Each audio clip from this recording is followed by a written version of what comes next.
Aujourd'hui, nous allons parler de comment être heureux en couple. La vie à deux s'apprend. Et oui, une fois que vous avez passé la phase de séduction, vous vous rendez compte que maintenant que vous êtes ensemble, que vous avez décidé d'être ensemble, plus rien de pétillant ne se passe. Et là, vous vous êtes confrontés l'un l'autre au quotidien, aux défauts de l'autre. Et c'est le fait, en fait, de voir l'autre sans filtre. Parce que quand on est dans la phase de séduction, qu'est-ce qui se passe? On fait tout pour plaire à l'autre. Alors, du coup, on va masquer ses défauts, on va se maîtriser, on va se contenir. Bonjour, je m'appelle Armelle Ondo, je te souhaite la bienvenue sur ma chaîne YouTube. Ici, on va parler de femmes, de féminité et de couple. Alors, je suis conseillère conjugale certifiée et encore bienvenue sur ma chaîne YouTube. Comme tu as entendu au début de cette relation, on parle de comment être heureux en couple. Oui, ça aussi, ça s'apprend. J'ai pour habitude de dire que la vie à deux s'apprend. Oui, parce qu'une fois qu'on a rencontré quelqu'un, quand on désire être avec cette personne, on fera tout pour masquer ses défauts. On fera tout pour se montrer sur le bon jour. Alors, on ne va pas se négliger, on va être conscient, on va prendre le temps de choisir les mots, on va être conscient des gestes, de ce qu'on peut apporter à l'autre. Ça, c'est la phase de séduction. Une fois qu'on a quitté cette phase de séduction, on vient dans la réalité. Et là, en fait, on n'a plus besoin de se maîtriser. On se laisse faire parce qu'on a une certaine confiance. On a déjà passé la phase de séduction, la phase de conquête, de séduction. Donc, quelque part, entre guillemets, l'autre nous est acquis. Et là, on décide simplement de vivre. Oui, parce qu'on ne peut pas vivre éternellement dans la phase de séduction. Et quand on décide de vivre, là, on a l'impression que c'est un voile qu'on nous a ôté et on voit l'autre dans son plus simple appareil. Et c'est à ce moment que certaines personnes renoncent parce que ce qu'elles rencontrent, et il y a des femmes qui diront par exemple, il a changé. Même les hommes aussi le disent, elle a changé. Mais en réalité, elle n'a pas changé. Sauf que là, elle a simplement décidé, et c'est la loi de la relation, de ne plus faire semblant. Parce que vous ne pouvez pas vivre avec quelqu'un qui passe le temps à se maîtriser, à faire semblant. Alors, le thème de cette vidéo, c'est comment être heureux en couple. Et pour ça, je prends mes fiches. Alors, le premier point, pour être heureux en couple, il ne faut pas se comparer aux autres. C'est l'un des points les plus importants. Il ne faut pas se comparer aux autres couples. Quand je vous dis que la vie à deux s'apprend, c'est parce que tant que vous ne faites pas ce qu'il faut faire, votre relation ne fonctionnera pas. Et aujourd'hui, avec les réseaux sociaux, nous avons tendance à nous comparer sur un instant bien précis, sur une image bien précise. Et là, nous voulons simplement nous projeter. Alors que c'est deux personnes qui ont décidé, simplement à ce moment bien précis, de vous montrer cette partie de leur vie. Et personne ne viendra se montrer sous son mauvais jour.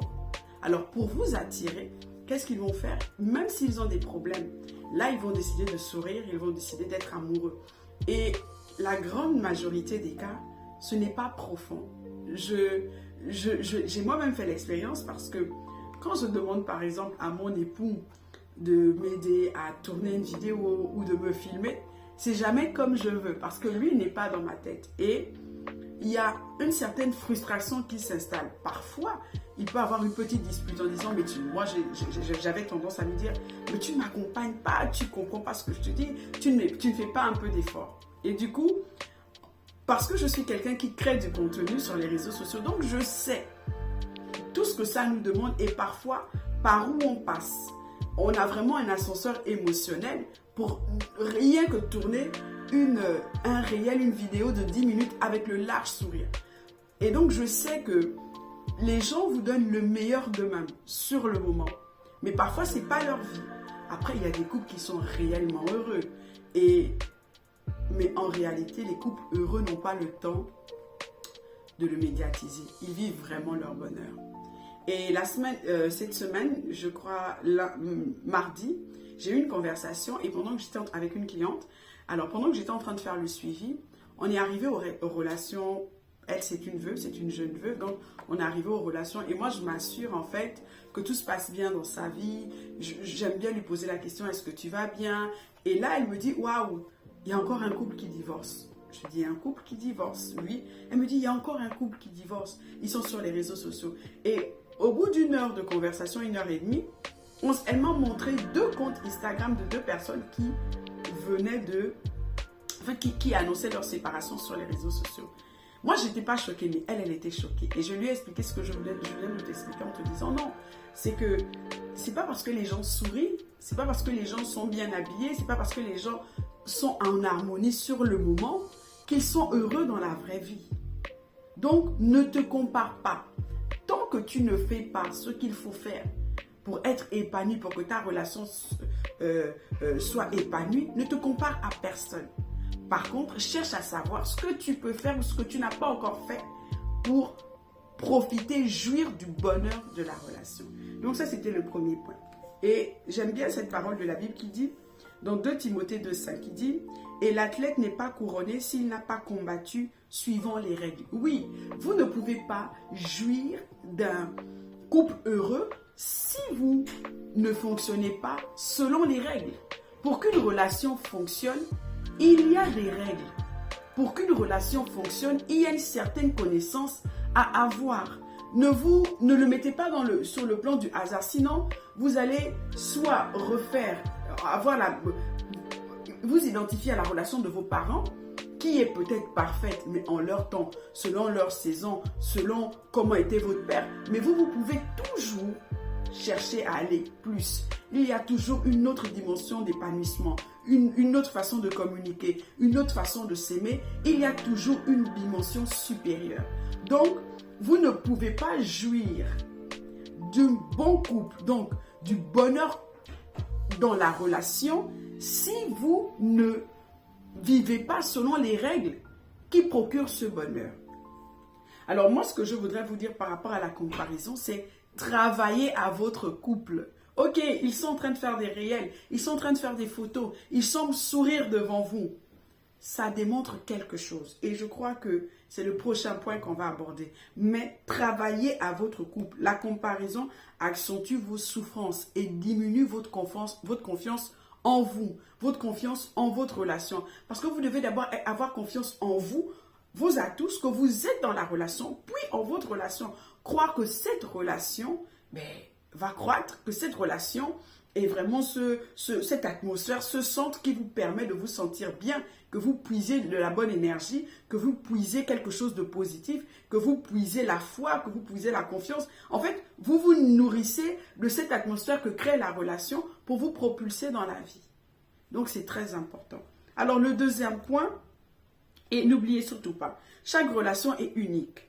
Chaque relation est particulière parce que tous les hommes ne sont pas pareils, toutes les femmes ne sont pas pareilles. Ce qui rend ta relation unique, c'est toi, c'est ton histoire, c'est ce que tu sais, c'est ce que tu ne sais pas. Ce sont tes atouts, ce sont ce qui te rend belle, ce qui te met parfois en défaillance, c'est ce qui fait de ta relation particulière.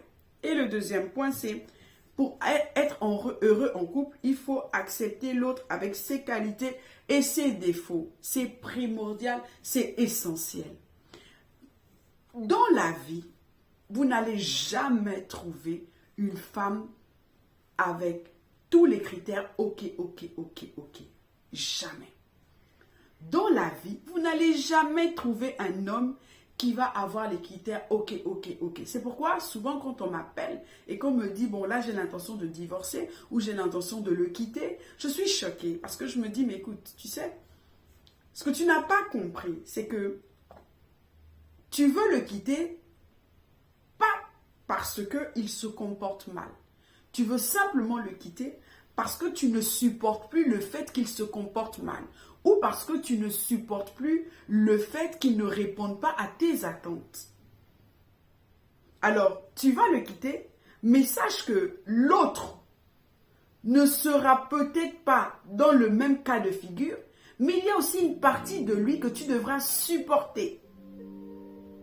En nous, en l'autre, il y a toujours une partie que nous allons supporter. Ça, c'est l'une des lois que vous devez accepter dans les relations. Il est bon ici, mais mauvais là-bas. En nous, il y a toujours un moins et un plus, un bon et un pas bon. Mais les couples heureux, qu'est-ce qu'ils font? Ils décident de se compléter. aide semblable. Alors, qu'est-ce qu'ils vont faire? La femme, par exemple, ce qu'elle va reprocher en l'homme, qu'est-ce qu'elle va faire? Elle va chercher à savoir en réalité, est-ce que ce sont ses aptitudes? Est-ce que je lui demande de faire quelque chose qu'il peut faire? Ou est-ce que simplement, il n'a pas la capacité de le faire? Est-ce que moi, j'ai cette capacité de le faire? Alors, à partir du moment où moi, j'ai cette capacité de le faire, je décide de le faire. Dieu ne met pas deux plus ensemble. Il met deux personnes qui se complètent. Ça forme l'équilibre. Donc, les couples heureux acceptent les défauts de l'un et de l'autre. Ne cherchez pas quelqu'un de parfait. Là où il est faible, c'est là où tu es fort. Là où il est fort, c'est là où tu es faible. Dans les couples, ok, et généralement, quand vous devenez fort aux mêmes endroits, au même moment, aux mêmes endroits, aux mêmes aptitudes, il y a ce qui se produit, la concurrence. Vous vous sentez plus vivre. C'est dans ses faiblesses que vous vous rayonnez. Et c'est dans ses forces que lui, il rayonne auprès de vous. Vous allez l'aimer parce que peut-être c'est quelqu'un qui aime les câlins. Il va vous aimer peut-être parce que vous êtes une femme prévoyante. Ce sont ses faiblesses qui vous font briller. Et ce sont ses forces qui le font briller auprès de vous. Donc, ils acceptent les défauts, les faiblesses de l'autre. Ils s'acceptent tels qu'ils sont. Ensuite, voilà. Savoir ce que tu souhaites, voilà. Donc, le troisième point, il faut savoir ce que tu souhaites dans la relation. Ok. Il y a des personnes qui sont tombées amoureux, donc ils sont tombés amoureux, et puis boum, ils se réveillent, ils sont dans la relation. Ok. Tu es là pourquoi? Que souhaites-tu dans la relation? Qu'est-ce que tu veux voir dans cette relation? Tu veux voir un couple qui communique? Tu veux voir des partenaires? Tu veux voir un couple où il y a l'amitié, amour? Tu veux voir un couple complice? Qu'est-ce que tu veux voir? Tu veux voir un compagnon d'œuvre? Tu veux voir un associé? Qu'est-ce que tu veux voir dans la relation? Parce que les gens se mettent ensemble et puis se disent, ok, on est ensemble, on s'aime et tout. Je vais te regarder tous les matins et puis ça me suffit. Je vais te dire, je t'aime et ça me suffit. Non, c'est pas du tout. Qu'est-ce que tu veux voir dans la relation? Parce que ce que tu veux voir dans la relation, tu vas te formater et tu vas commencer à semer ce que tu veux voir dans la relation.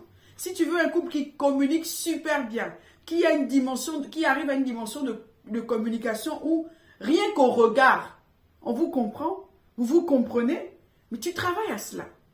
Ne laissez pas la relation au hasard. Les gens peuvent prévoir l'avenir de leurs enfants, l'avenir de la carrière, l'avenir de l'entreprise. Les gens peuvent prévoir tout, sauf l'état de leur relation, ce qu'ils souhaitent voir, ce qu'ils souhaitent en tirer de cette relation. Personnellement, moi, je souhaite vivre dans ma relation la plénitude, le bonheur absolu. Je souhaite que mon mari soit mon soutien. Je souhaite que mon mari soit mon partenaire. Je souhaite que mon mari soit mon ami, peut-être pas mon meilleur ami, mais mon ami, ça me suffit déjà. Mon associé. Je souhaite avoir mon vis-à-vis. Je souhaite débuter une phrase et que lui la complète. Je souhaite que nous voir grands-parents. Je souhaite nous voir être des bons parents qui avons accompli cette mission. C'est ce que je souhaite. Et parce que je souhaite cela, je vais entretenir la relation. Et parce que je souhaite cela, je vais me comporter de façon à non seulement pas souhaiter, parce que le bonheur se construit. Le bonheur n'est pas un souhait, on construit le bonheur. Ce sont des briques que tu montes chaque jour. Ce sont des phrases, des marches que tu montes chaque jour. Et chaque jour, tu montes peut-être une marche et tu atteins un palier à partir d'un certain moment. C'est ça le bonheur. Alors, tu vas le cultiver chaque jour. Tu vas y travailler chaque jour. Tu ne vas pas souhaiter. Ça va commencer par vous entendre. Ça va commencer par faire des compromis. Ça va arriver par, ok, est-ce qu'on se comprend? C'est ça le bonheur. Tu dois chercher à savoir ce que tu veux dans cette relation. Une fois que tu sais ce que tu veux dans cette relation, Maintenant, tu décides d'œuvrer pour voir ce que tu veux. C'est très important. Ensuite, le quatrième point, se respecter. Respectez vous-même, vous-même. On vous aimera de la manière à laquelle vous vous aimez. Vous savez, une femme qui s'aime va penser bien. Une femme qui s'aime va parler bien. Une femme qui s'aime va bien agir. Une femme qui s'aime va soigner son apparence. Elle va choisir ses amitiés. Elle va avoir une discipline de vie. C'est ça le respect. Aimez-vous, aimez les autres. Les autres vont vous aimer de l'amour que vous vous portez vous-même. Les autres vont vous respecter du respect que vous vous infligez vous-même. Ce n'est pas la magie. Et pour ça, les hommes sont champions. Parce qu'il va te prendre de la manière à laquelle tu te traites.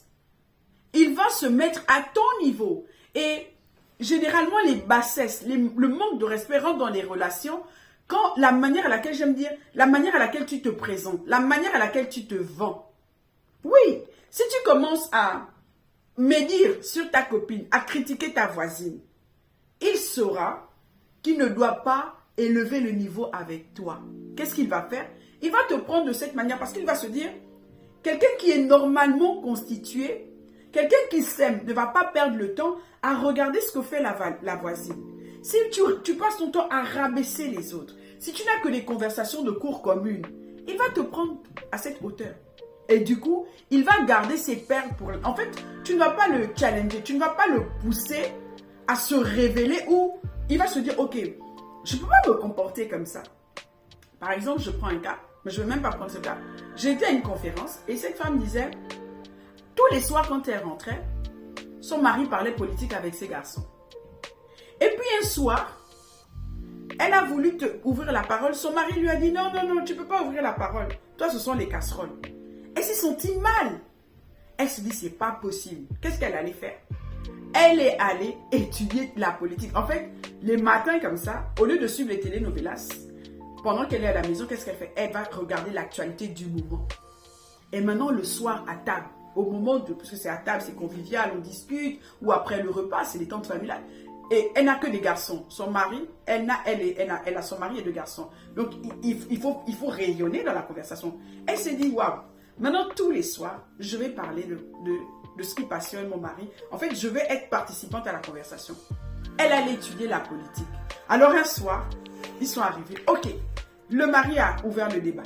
Le fils a réagi. Elle aussi, elle a réagi. Ils se sont regardés. Hein? Non. Pourquoi? Elle a élevé son niveau. Alors, son mari la voyait peut-être comme, ok, tu es une femme, tu es la maîtresse de maison, tu t'occupes des casseroles, tu t'occupes de l'atmosphère. Mais là, c'est un sujet d'homme. Non, une femme doit avoir de la répartie. C'est pourquoi tu dois te cultiver. Si ton mari parle de football, aie une petite notion de football. Peut-être pas tout, soit ou ne sois pas quelqu'un qui, je ne m'intéresse. En fait, ça ne me regarde pas. Non, non, non. Ou bien, rentre dans le domaine où, ok, apprends-moi. Apprends-moi plus. J'aimerais savoir ce qui se passe. Par exemple, en ce moment, il y a une banque qui a fait banqueroute aux États-Unis. Quand ton époux va rentrer le soir, essaie de lui parler de ça. Et c'est là, il va se mettre, il va te donner des choses de grand. Il va te donner des perles. Il va se mettre dans une posture où, ok, elle sait que j'aime la politique, je peux avoir mon vis-à-vis. Elle sait que j'aime le foot, je ne vais pas passer des heures au téléphone. Non, parfois ton mari passe des heures et le téléphone, oui, il est dehors, simplement parce qu'il a besoin d'avoir son vis-à-vis. Et il va te prendre à cette hauteur. Si tu es une femme, quand tu te lèves le matin, tu te douches, quand tu manges, tu sais tenir la fourchette, tu as le savoir-vivre. Quand tu discutes, écoute, automatiquement, il ne peut pas te prendre de bas. Il va monter. Automatiquement. Automatiquement.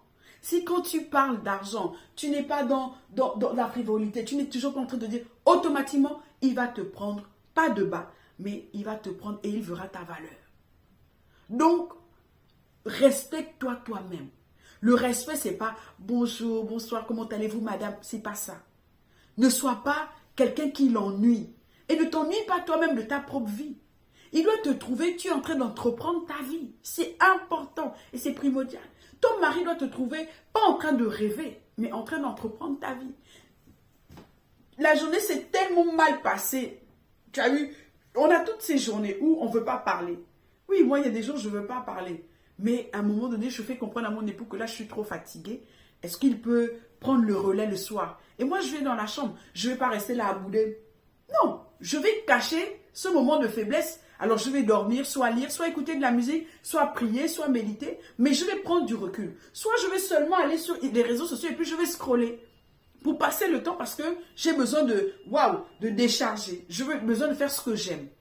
Mais je ne vais pas rester là en train de bouder. Qu'est-ce qui se passe? Non, rien. Après, tu ne sais pas que je suis fatiguée. Non, non, non.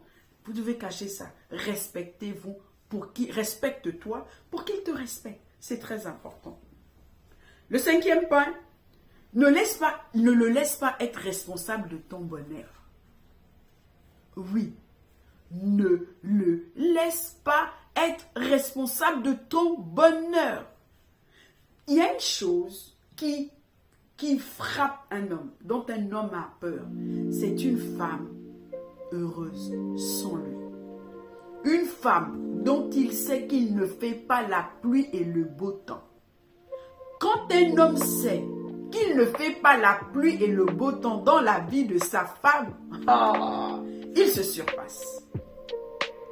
Il se surpasse. Et moi, je sais que les fois où mon mari m'agace, où je lui demande des trucs, oui, il commence à trop parler. Quand je ferme ma bouche, je ne lui demande plus rien. C'est là où il se surpasse. Il me voit, je sors. Il dit, mais attends-moi. Et je reste. Pourquoi? Parce que je lui ai montré que je ne dépends pas de lui. Si je décide de sourire, c'est moi, j'ai décidé. Si j'ai décidé d'être heureuse, épanouie, si j'ai décidé d'être belle, si j'ai décidé... Parce que quand je me regarde face à la glace, je suis seule avec moi-même. Et j'ai le droit et le devoir de me rendre heureuse. Quand tu es une enfant, ton bonheur dépend de tes parents. Quand tu es une adolescent, ton bonheur dépend de tes parents. Mais quand tu es une adulte, ton bonheur dépend de toi. Alors si ton mari a décidé de bouder, toi souris. Tout en le respectant, pas en le narguant. Mais que ça soit quelque chose de sincère. C'est pas parce que tu es marié que tes rêves se sont arrêtés. C'est pas parce que tu t'es marié que tes ambitions doivent mourir. Si tu as décidé d'être avocate et que tu sais que ça, au bout de cette gratification, ça va t'apporter quelque chose, le bonheur, tu te dis, waouh, je l'ai accompli dans ma vie, vas-y, ne l'attends pas. Peu importe ce que tu as décidé de faire, qui te permettra de rayonner, qui viendra ajouter un badge sur toi, sur ta confiance en soi, qui viendra ajouter un badge sur ton épanouissement en te disant, waouh, je ne m'identifie pas seulement en tant que son épouse, en tant que mère, mais moi en tant que femme. Et j'ai découvert, et récemment j'ai pensé, je dis Seigneur, mais être une femme, c'est déjà être en mission. Aller au bout de ces aspirations, au bout de ce qui va te rendre heureuse. Donc ne te limite pas. Ne rends personne, s'il ne veut pas tenir ses promesses, toi tiens tes promesses vis-à-vis de toi. S'il ne veut pas sortir, sors. Va au restaurant. S'il ne veut pas être, je ne sais pas ce qui t'empêche ou non, guéris de tes blessures. Ne laisse personne être au contrôle de ton bonheur. Tu es responsable. Entreprends ta vie. Confie-la à Dieu et entreprends ta vie. Ensuite, ok, et c'est le dernier point, être soi-même. Beaucoup de femmes confondent soumission, autorité et le fait de s'arrêter de vivre. Quand on va en relation, quand on est en relation, on doit vivre. Si vous ne vivez pas dans la relation n'ira pas bien. Dans la relation, l'homme est l'autorité, mais l'homme n'est pas l'autorité, le poids qui vous empêche d'agir. L'homme est l'autorité. Je dirais par exemple que, ok, comme ça. Ça c'est l'homme. Et si vous êtes comme ça, il vous paralyse, ce n'est pas une bonne autorité, c'est une emprise. Mais l'homme est l'autorité et vous agissez sous son autorité et vous déployez. Tout en respectant votre saison. Le mauvais, c'est ok, j'ai décidé d'être avocate et vous oubliez le fait que vous êtes rentré dans une relation, que vous êtes marié, donc vous avez une responsabilité. C'est ça le mauvais. Mais être soi, c'est d'abord décider de ne pas vivre pour lui, mais vivre pour vous. Moi, je dis souvent à mon mari que, tu sais, je ne t'aime pas parce que tu m'aimes. Je t'aime parce que j'ai décidé de t'aimer. Et je me suis engagée vis-à-vis de toi. Je suis moi. Penser à tout le monde sauf à vous, c'est un problème. Ne plus donner son avis. Ce n'est pas parce que vous êtes en relation marié que vous devez vous oublier. Que vous devez tout faire pour lui plaire. Ce que vous faites doit d'abord vous plaire avant tout. Comme je dis à mon époux, j'ai décidé de t'aimer. Même quand je cuisine, je tiens compte des désirs des uns et des autres. Mais je cuisine d'abord ce dont j'ai envie. Parce que c'est ce qui vous plaît que se trouve votre particularité. C'est là que vous allez trouver votre bonheur. Quelqu'un m'a dit un jour, et c'est Hélène Bonhomme, lors d'une conférence, elle m'a dit, Armelle, c'est quoi la perfection pour toi? Et je lui ai dit, la perfection, c'est quand ça me plaît. À partir du moment où ça me plaît, c'est parfait. Et vous avez d'abord besoin que les choses vous plaisent pour que vous soyez vous-même. On ne va pas en mariage où on n'est pas en relation et puis on se dit, ok, ce que je pense ne compte pas. Ce que je veux ne compte pas. Que lui, ça c'est idolâtriser l'homme. Et toutes les femmes qui se sont comportées comme ça, elles ont été laissées par les hommes. Elles ont eu des temps de tumulte, des sérieux temps de crise et de tumulte. Et ça causait énormément de problèmes. C'est pas parce que vous êtes en relation que vous devez vous oublier. Au contraire, vous devez vivre. C'est votre particularité. C'est ce qui fera, c'est ce côté-là dont la relation a besoin, que vous soyez vous-même. Vous n'avez pas besoin d'être dans le grand d'une autre personne. Vous n'avez pas besoin de ressembler à... vous devez plaire à votre mari, mais vous ne devez pas être formaté par lui. Parce que vous avez une particularité, vous avez quelque chose que Dieu a mis en vous. Et ce dont votre relation a besoin, ce dont votre époux a besoin, c'est ce que Dieu a mis en vous. Donc pour ça, vous devez d'abord, tout doit partir de vous vers l'extérieur. Si ça vient de l'extérieur vers vous, ça veut dire que un est en train de mourir. C'est vous qui êtes en train de mourir. Et à chaque fois que vous êtes en train de mourir, vous ne finirez pas dans cette relation où vous aurez ce qu'on appelle une vie avortée. Une vie avortée. Alors, soyez vous-même. Vous êtes un pilier de la relation. Et la relation a besoin que vous soyez vous-même, que vous soyez vrai, que vous vous respectez, que vous savez pourquoi vous êtes là, que vous savez ce que vous voulez tirer de la relation. La relation a besoin que vous ne vous comparez pas aux autres. La relation a besoin que vous ne vous comparez pas aux autres. La relation a besoin que vous vous acceptez, que vous l'acceptez, que vous vous acceptez tel que vous êtes. Alors je vous fais de gros bisous. N'oubliez pas, les inscriptions, il nous reste 23 personnes pour cette session. Les inscriptions, non pas 23, il nous reste 22 personnes. Les inscriptions pour le FP31 continuent toujours. Nous allons bientôt commencer. Alors n'hésite pas à t'enregistrer. Tu vois, j'ai encore laissé plein de pépites. Si tu veux vraiment être cette femme-là, si tu veux comprendre ces choses dans la profondeur, inscris-toi au FP3. Alors n'hésite pas à t'abonner. N'hésite pas à t'abonner aussi à mon foyer en harmonie, une chaîne où je parle spécialement de foyer, d'organisation, de la famille, de la vie au quotidien. Alors, je te fais de gros bisous. Si tu es nouvelle ici, n'hésite surtout pas à t'abonner. Et s'il vous plaît, la famille, je poste la prochaine vidéo à 1000 vues. Non, la famille, non, arrêtons. Revenons au bon rythme. À 1000 vues, je poste la prochaine vidéo. C'est comme ça que vous allez me challenger. Si vous faites 1000 vues 2 jours, alors ça veut dire que 2 jours, je dois vite poster la prochaine vidéo. 1000, allez, donc je compte sur vous. Il faut qu'on atteigne la barre des 10 000. Il faut qu'on dépasse ce stade. Il faut qu'on explose la communauté. Donc n'hésite pas à partager autour de toi. N'hésite pas à attirer du monde autour de cette chaîne qui te fait tant de bien par la grâce de Dieu. Je te dis à la prochaine. Au revoir.